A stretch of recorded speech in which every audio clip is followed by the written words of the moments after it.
ಮಾನದಂಡ. ಲೋಕಸಭೆ ಚುನಾವಣೆ ಹತ್ರ ಬರ್ತಾ ಇರೋದ್ರಿಂದ ಎಲ್ಲಾ ಪಕ್ಷಗಳಿಗೂ ಕೂಡ ಗೆಲುವು ಒಂದೇ ಮಾನದಂಡ ಆಗಿರೋದು. ಟಾರ್ಗೆಟ್ ಅನ್ನ ಹಾಕೊಂಡಿದ್ದಾರೆ. ಸೊ ಆ ಟಾರ್ಗೆಟ್ ರೀಚ್ ಆಗಬೇಕು ಅಟ್ ಎನಿ ಕಾಸ್ಟ್ ಅನ್ನೋ ನಿಟ್ಟಿನಲ್ಲಿ ಬಹಳ ದೊಡ್ಡ ಪ್ರಯತ್ನಗಳು ನಡೀತಾ ಇದೆ. ಸರಿ, ಈಗ ತಾನೇ ಮೂರು ಪಕ್ಷದವರು ಕೂಡ ಮಾತಾಡಿದ್ರು. ಮೂರು ಪಕ್ಷದಲ್ಲಿ ಏನೇನು ನಡೀತಾ ಇದೆ, ಕಳೆದ ಬಾರಿ ಆದಂತಹ ತಪ್ಪು ಈ ಬಾರಿ ರಿಪೀಟ್ ಆಗಬಾರ್ದು, ಬಹಳಷ್ಟು ಸ್ಟ್ರಾಟಜಿಗಳು ರೆಡಿ ಆಗ್ತಾ ಇದೆ. ಸೊ ಇದನ್ನ ನೋಡ್ತಾ ಇದ್ರೆ ಏನ್ ಅನ್ಸುತ್ತೆ, ಯಾವ ರೀತಿ ವಿಶ್ಲೇಷಣೆ ಮಾಡಬಹುದು ಈ ಮೂರು ಪಕ್ಷಗಳು? ಮೂರು ಪಕ್ಷದ ವಕ್ತಾರರು ನಾವು 28ಕ್ಕೆ 28 ಸ್ಥಾನವು ಗೆಲ್ತೀವಿ ಎಂದಿದ್ದಾರೆ. ಅಂದರೆ ಎಲ್ಲರೂ 28 ಗೆಲ್ಲಬೇಕಾದ್ರೆ 84 ಸೀಟ್ ಬೇಕು ಅಲ್ವಾ? 28 84 ಸೀಟ್ಸ್. ಸೊ ಒಂದು ಎಲೆಕ್ಷನ್ ಕಮಿಷನ್ಗೆ ಅಪ್ಲಿಕೇಶನ್ ಹಾಕೋಬೇಕು, ಕರ್ನಾಟಕದ್ದು 84 ಸೀಟ್ ಮಾಡಿ ನಾವೆಲ್ಲ 28 ಗೆಲ್ಲಬೇಕು ಅಂತಿದ್ದೀವಿ ಅಂತ ಮಾಡಬೇಕು. ಇಲ್ಲ ಅದಾಗಲ್ಲ ಅಂದರೆ 28ಕ್ಕೆ 28 ಗೆಲ್ತೀವಿ ಅನ್ನೋ ವಿಶ್ವಾಸ ಇಟ್ಕೊಂಡಿರೋರು ಅದನ್ನು ಹೆಂಗೆ 30 ಅಥವಾ 35 ಮಾಡ್ಬೋದು ಅನ್ನೋ ಬಗ್ಗೆ ಚಮತ್ಕಾರ ಮಾಡಬೇಕು.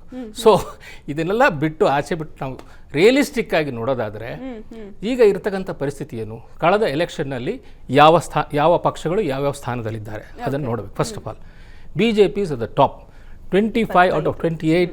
Never in the history of Karnataka ಅಷ್ಟು ಸೀಟ್ಗಳು ಈವನ್ ಕಾಂಗ್ರೆಸ್ ಕೂಡ ಬಂದಿರಲಿಲ್ಲ. ಒಂದ್ಸಲಿ 27 ಬಂದಿತ್ತು. ಅದು ಬಿಟ್ಟರೆ ಕಳೆದ 3-4-5 ನೀವು ಲೋಕಸಭಾ ಎಲೆಕ್ಷನ್ ತೊಗೊಂಡ್ರೆ ಯಾವ ಪಕ್ಷಕ್ಕೂ ಅಂಥ ಒಂದು ಮೆಜಾರಿಟಿ ಬಂದಿರಲಿಲ್ಲ. ಬಟ್ ಈಗ ಅಸೆಂಬ್ಲಿ ಎಲೆಕ್ಷನ್ ಆದಮೇಲೆ BJPದು ಸಾಕಷ್ಟು ಡೌನ್ ಆಗಿದೆ ಅನ್ನುವ ಒಂದು ಅಭಿಪ್ರಾಯ ಕಳೆದ 2-3 ತಿಂಗಳಲ್ಲಿತ್ತು. ಆದರೆ ಅದು ಈಗ ಹಂತವಾಗಿ ಬದಲಾಗ್ತಾ ಇದೆ. ಕಾಂಗ್ರೆಸ್ ಪಕ್ಷದಲ್ಲಿ ನಡೀತಾ ಇರುವಂಥ ವಿದ್ಯಮಾನಗಳನ್ನು ನೋಡಿದ್ರೆ ಬಹುಶಃ ಅವರಿಗೆ ಇದ್ದಂಥ ಒಂದು ಉತ್ಸಾಹ, ಅವರಿಗೆ ಇದ್ದಂಥ ಒಂದು ಇಷ್ಟು ಗೆದ್ದುಬಿಡ್ತು, ಏನು ಬಿಗಿನಿಂಗಲ್ಲಿ ಹೇಳಿದ್ದು 20-20ಕ್ಕಿಂತ ಹೆಚ್ಚು ಈ ಥರ ಹೇಳ್ತಾ ಇದ್ದವರು ಈಗ 10-12 ಇಳಿದಿದ್ದಾರೆ. ಅಫ್ಕೋರ್ಸ್ ಅವರು ಓಪನ್ ಆಗಿ ಹೇಳೋಲ್ಲ, ಅವ್ರನ್ನ ನೀವು ಮುಕ್ತವಾಗಿ ಕೇಳಿದ್ರೆ ಅವ್ರು ಹೇಳ್ತಾರೆ ನಾವು 10-12 ಅಂತೂ ಗ್ಯಾರಂಟಿ ಗೆಲ್ತೀವಿ ಅಂತ. ಸೊ ಅದಕ್ಕೆ ಕೂಡ ಈಗ ಅವರಿಗೆ ಸರಿಯಾದ ಕ್ಯಾಂಡಿಡೇಟ್ ಸಿಗ್ತಾ ಇಲ್ಲ. So the very fact that they are not able to finalise. ಈಗ ಪಾರ್ಟಿ ಹೈಕಮಾಂಡ್ ಏನು ಹೇಳಿತ್ತು, 3 ತಿಂಗಳ ಕೆಳಗೆ ನಿಮ್ಮ ಲಿಸ್ಟ್ ಕೊಡಿ ಯಾರನ್ನು ಮಾಡಬೇಕು ಅಂತೇಳಿ. ಈಗ 4-5 ಮೀಟಿಂಗ್ ಆಗಿದೆ, ಅವ್ರಿಗೆ ಇನ್ನೂ ಫೈನಲೈಸ್ ಮಾಡ್ಲಿಕ್ಕಾಗಿಲ್ಲ. ಯಾರು ಕ್ಯಾಂಡಿಡೇಟ್ಸ್ ಯಾರು ಅಂತ ನಿಮ್ಗೆ ಐಡೆಂಟಿಫೈ ಮಾಡೋಕ್ಕಾಗಿಲ್ಲ. ಆಮೇಲೆ ministers, they want to put up ministers. ಯಾಕಂದ್ರೆ ಅವರು ಅಟ್ಲೀಸ್ಟ್ ಸಚಿವ ಸ್ಥಾನದಲ್ಲಿರುವವರು, ಅವರು ಇನ್ಫ್ಲೂಯೆನ್ಷಿಯಲ್ ಪೀಪಲ್ ಗೆದ್ಕೊಂಡ್ಬರ್ತಾರೆ, ಅವ್ರಿಗೆ 4-5 ಕಾನ್ಸ್ಟಿಟ್ಯೂನ್ಸಿ ಮೇಲೆ ಇನ್ಫ್ಲೂಯೆನ್ಸ್ ಇರುತ್ತೆ. ಅಂಥವ್ರನ್ನ 12-14 ಜನ ಐಡೆಂಟಿಫೈ ಮಾಡಿದ್ದಾರೆ. ಯಾರೊಬ್ರು ಮುಂದೆ ಬರ್ಲಿಕ್ಕೆ ತಯಾರಿಲ್ಲ. See what does it show? If they were confident of winning 20 odd seats, ಅವರಿಗೆ ಸೆಂಟ್ರಲ್ ಗೌರ್ಮೆಂಟ್ಗೆ ಲೋಕಸಭೆಗೆ ಹೋಗಬೇಕು ಅನ್ನೋ ಆಸೆ ಇರಲ್ವಾ? ಸೊ ಇದೆಲ್ಲ ಏನಿರ್ಬೋದು ಸರ್ ಅದಕ್ಕೆ ರೀಸನ್? ಈಗ ಕೆಲವೊಂದು ಕಡೆ ಟಿಕೆಟ್ ಸಿಗಲಿ ಅಂತ ಪೈಪೋಟಿ ನಡೀತಾ ಇರುತ್ತೆ, ಇನ್ನು ಕೆಲವು ಕಡೆ ನಿಂತ್ಕೊಳ್ಳಿ ಅಂತ ಅಂದ್ರೂ ನಿಲ್ಲೋದಕ್ಕೆ ರೆಡಿ ಇಲ್ಲ. ಹೆಂಗೂ ಸಚಿವ ಸ್ಥಾನ ಸಿಕ್ಕಿದೆ, ಅಧಿಕಾರದಲ್ಲಿದ್ದೀವಿ, ಸಚಿವಗಿರಿ ಇದೆ. ಈಗ ಏನಾದ್ರೂ ಲೋಕಸಭೆ ನಿಂತು ಸೋತು ಅವೆಲ್ಲ ಬೇಡ ಅಂತನ, ಅಥವಾ ಮೋದಿ ಅಲೆ ಸಾಧ್ಯ ಆಗೋದಿಲ್ಲ ಅಂತನ? ಪಂಚರಾಜ್ಯ ಚುನಾವಣೆ ಆ ಫಲಿತಾಂಶ ಏನಿದೆ ಅದು ಕೊಟ್ಟಂತಹ ಎಫೆಕ್ಟ್ ಅಂತ ಅನ್ಸುತ್ತಾ? ಅಲ್ಲ, ಅದ್ರ ಬಗ್ಗೆನೂ ವಿಶ್ಲೇಷಣೆ ಮಾಡ್ತೀನಿ. ಅದಕ್ಕೆ ಮೊದಲು BJP ಕಡೆನೂ ನೋಡೋಣ. BJPಯಲ್ಲೂ ಅಷ್ಟೊಂದು ಸ್ಟೆಬಿಲಿಟಿ ಇಲ್ಲ. ಬಿಕಾಸ್ ಲಾಸ್ಟ್ ಟೈಮ್ 25 ಗೆದ್ದಿರ್ಬೋದು ಅವರು, ಅದರಲ್ಲಿ 8-10 ಬದಲಾವಣೆಗಳಾಗಬೇಕಾಗಿದೆ. 8-10 ಬದಲಾವಣೆಗಳು it's not A small thing. ಯಾಕಂದರೆ ನೋಡಿ, ಮಂಗಳಾ ಸುರೇಶ್ ಅಂಗಡಿಯವರು ಕೇವಲ 2,000 ಓಟಿಂದ ಗೆದ್ದರು. ಅವರ ಹಸ್ಬೆಂಡ್ ಅಂಗಡಿ 3 ಲಕ್ಷ ಚಿಲ್ಲರೆಯಿಂದ ಗೆದ್ದಿದ್ದವರು. ಅಲ್ಲಿ ಬದಲಾವಣೆ ಆಗುತ್ತೆ. ಶ್ರೀನಿವಾಸ್ ಪ್ರಸಾದ್ ಅವರು ಹುಷಾರಿಲ್ಲ, ಅವ್ರು ಚೇಂಜ್ ಆಗುತ್ತಾರೆ. ಬಚ್ಚೇಗೌಡರು ಬಿಟ್ಟಿದ್ದಾರೆ, ಇದೆಲ್ಲ ಚೇಂಜ್. ಆಮೇಲೆ ಶಿವಕುಮಾರ್ ಉದಾಸಿ ನಾನು ಈ ಸರ್ತಿ ಕಂಟೆಸ್ಟ್ ಮಾಡಲ್ಲ ಅಂತ ಹೇಳಿದ್ದಾರೆ. ಬಸವರಾಜ್ ಅವರು ವಯಸ್ಸಾಗಿದೆ 83, ಅವ್ರು ಕಂಟೆಸ್ಟ್ ಮಾಡಲ್ಲ. ಅನಂತಕುಮಾರ್ ಹೆಗಡೆ ಅವರು ಮಾಡಲ್ಲ ಅನ್ನುವ ಒಂದು ಅಭಿಪ್ರಾಯ ಇತ್ತು. ಇದೆಲ್ಲ ಕಡೆ you have to find a alternative. So ಅವರೆಲ್ಲ, ಆಮೇಲೆ ಸುಮಲತಾ ಮಂಡ್ಯದಲ್ಲಿ ಇವ್ರಿಗೆ ಸಪೋರ್ಟ್ ಮಾಡಿ ಗೆದ್ದಂಥವ್ರು, ಈಗ ಅದು JDS ಹೋಗ್ಬೋದು. ಅಲ್ಲಿ ಯಾರು ಕ್ಯಾಂಡಿಡೇಟ್? ಡಿಸ್ಟೆನ್ಸ್ ಮೇಂಟೈನ್ ಮಾಡ್ತಾ ಇದ್ದಾರೆ. ಇದೆಲ್ಲದರ ಮಧ್ಯೆ you are having an alliance with JDS. Last time alliance ಇರಲಿಲ್ಲ. ಸೊ BJPಗೆ 28 ಸೀಟ್ ಇತ್ತು. ಈಗ ನೀವು JDSಗೆ ಎಷ್ಟು ಸೀಟ್ ಕೊಡ್ತೀರಿ? ಅವರು 5, 6, 7 ಕೇಳ್ತಾ ಇದ್ದಾರೆ. ಅಫ್ಕೋರ್ಸ್ 3, 4 ಆದರೂ ಕೊಡಬೇಕಾಗತ್ತೆ. ಯಾವ ಸೀಟ್ ಕೊಡ್ತೀರಿ?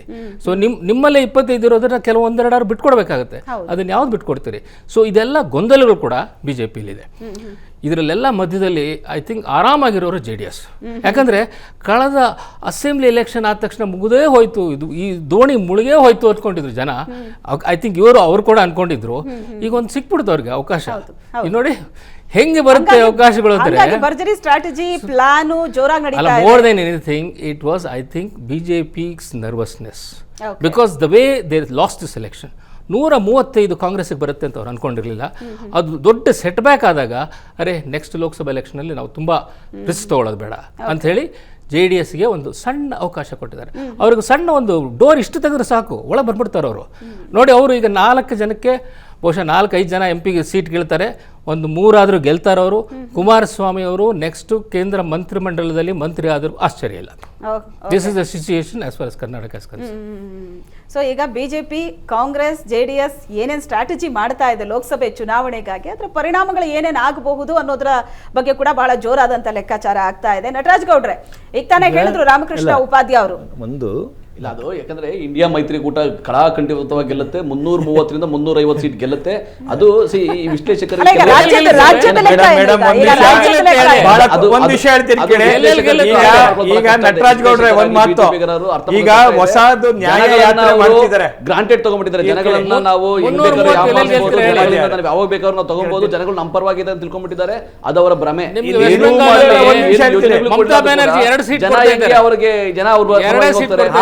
ಇಂಡಿಯಾ ಮೈತ್ರಿಕೂಟದ ಬಗ್ಗೆ ಮಾತಾಡಿದೆ. ಕರ್ನಾಟಕದಲ್ಲಿ 28 ಕಾಂಗ್ರೆಸ್ ಗೆಲ್ಲುತ್ತೆ.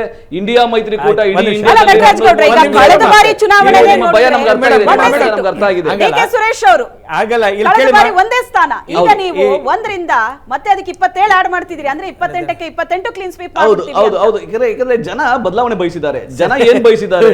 ಜನ ಬರೀ ನಾಟಕವನ್ನ ಆಡೋದು, ಬೊಗಳೆ ಭಾಷಣವನ್ನ, ಸುಳ್ಳು ಭಾಷಣಗಳನ್ನ ಜನ ನಂಬಲಿಕ್ಕೆ ರೆಡಿ ಇಲ್ಲ. ಎಲ್ಲಪ್ಪ 2 ಕೋಟಿ ಉದ್ಯೋಗ ಪ್ರತಿ ವರ್ಷ ಅಂತ ಕೇಳ್ತಾರೆ, ಎಲ್ಲಯ್ಯ ಕಪ್ಪು ಹಣ ತಗೊಂಬಂದ್ರಿ ಅಂತ ಕೇಳ್ತಾರೆ, ಎಲ್ಲಿ ಡಾಲರ್ ಬೆಲೆ ಕಡಿಮೆ ಆಯ್ತು ಅಂತ ಕೇಳ್ತಾರೆ, ಎಲ್ಲಿ ಪೆಟ್ರೋಲ್ ಬೆಲೆ, ಡೀಸೆಲ್ ಬೆಲೆ ಕಡಿಮೆ ಆಯ್ತು ಅಂತಾರೆ. ಜನ ಇವತ್ತು ಕೂಡ ರೈತರ ಆದಾಯ ದ್ವಿಗುಣ ಆಯ್ತು. ಹಳ್ಳಿಲಿ ಇವತ್ತು ಜನ ಬದುಕ್ತಾ ಇಲ್ವಾ? ಅಲ್ಲಿ ಎಲ್ಲರಿಗೂ 2022 ಎಲ್ಲರಿಗೂ ಮನೆ ಕಟ್ಕೊಡ್ತೀವಿ, ಕಟ್ಕೊಟ್ಬಿಟ್ರ. ಜನ ಎಷ್ಟು ಬೇಗ ರಾಜಕಾರಣಿಗಳು ಮಾಡದಂತ ತಪ್ಪನ್ನ ಮರಿತಾರೋ, ರಾಜಕಾರಣಿಗಳು ಮಾಡದಂತ ಒಳ್ಳೆ ಕೆಲಸನೂ ಅಷ್ಟೇ ಬೇಗ ಮರೆತು ಬಿಡ್ತಾರೆ. ಈ ಸರ್ಕಾರ ಒಳ್ಳೆ ಕೆಲಸ ಮಾಡಕ್ಕಾಗಿಲ್ಲ. ಈ ಸರ್ಕಾರದಿಂದ, ಕೇಂದ್ರ ಸರ್ಕಾರದಿಂದ 9.5 ವರ್ಷಗಳಲ್ಲಿ ಯಾವುದೇ ರೀತಿಯಾದ ಗುರುತರವಾದ ಕೆಲಸ ಮಾಡಕ್ಕಾಗಿಲ್ಲ. ಬೆಲೆ ಏರಿಕೆಯನ್ನ ಕಂಟ್ರೋಲ್ ಮಾಡಕ್ಕಾಗಿಲ್ಲ, ಜನಗಳ ಆದಾಯವನ್ನ ವೃದ್ಧಿ ಮಾಡಕ್ಕಾಗಿಲ್ಲ, ಜನಗಳಿಗೆ ಉದ್ಯೋಗ. ನಟರಾಜ್ ಗೌಡ್ರೆ, MG ಮಹೇಶ್ ಅವರು ನ್ಯಾಯ ಯಾತ್ರೆ ಬಗ್ಗೆ ನ್ಯಾಯ ಯಾತ್ರೆ ಮಾಡ್ಲಿಕ್ಕೆ ಹೊರಟಿದ್ದಾರೆ. 357 ಪಾರ್ಲಿಮೆಂಟ್ರಿ ಸ್ಥಾನ ಇದೆ ಒಟ್ಟು. ಆ 357 ಪಾರ್ಲಿಮೆಂಟ್ರಿ ಸ್ಥಾನದಲ್ಲಿ ಪ್ರಸ್ತುತ ಕಾಂಗ್ರೆಸ್ ಇರೋದು ಎಷ್ಟು ಗೊತ್ತಾ? ಕೇವಲ 14. ಅವರು I-N-D- ಇದೆಯಲ್ಲ, ಈ 357ರಲ್ಲಿ ಅವ್ರಿಗೆ ಅಕಾಮಡೇಟ್ ಮಾಡ್ತಾ ಇರೋವಂಥದ್ದು. ಈಗೇನು ಕಾಂಗ್ರೆಸ್ಸನ್ನು ಅಕಾಮಡೇಟೆಡ್ ಮಾಡ್ತಾ ಇರ್ತಕ್ಕಂಥದ್ದು. ಎಂಥ ಪರಿಸ್ಥಿತಿ ಆದರೂ ಕೂಡ 57 ಸೀಟ್ ದಾಟೋದಿಲ್ಲ. ಪಶ್ಚಿಮ ಬಂಗಾಳದಲ್ಲಿ ಇವರಿಗೆ ಕೊಡ್ತಿರೋದು 2 ಸೀಟು. ಇವರಿಗೆ ಮಹಾರಾಷ್ಟ್ರದ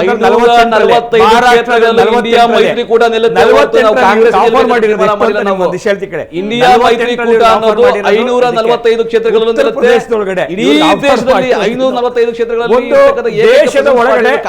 ದೇಶದ ಒಳಗಡೆ ಈ ದೇಶದಲ್ಲಿ ಕನ್ಯಾಕುಮಾರಿ ರಾಜ್ಯಗಳಲ್ಲಿ ಕಾಂಗ್ರೆಸ್ ಎಲ್ಲಾ ರಾಜ್ಯಗಳಲ್ಲಿ.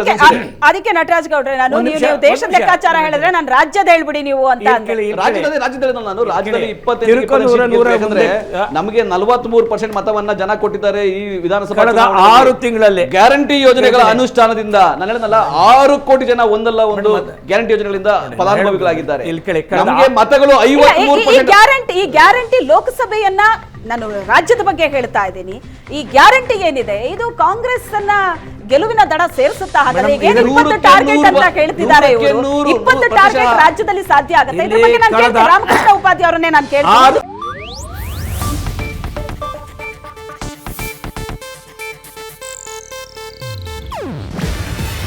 ಇದು ಏಷ್ಯಾನೆಟ್ ನ್ಯೂಸ್ ನೆಟ್ವರ್ಕ್ ಪ್ರಸ್ತುತಿ. ನೀವು ನೋಡ್ತಿದ್ದೀರಾ ಏಷ್ಯಾನೆಟ್ ಸುವರ್ಣ ನ್ಯೂಸ್.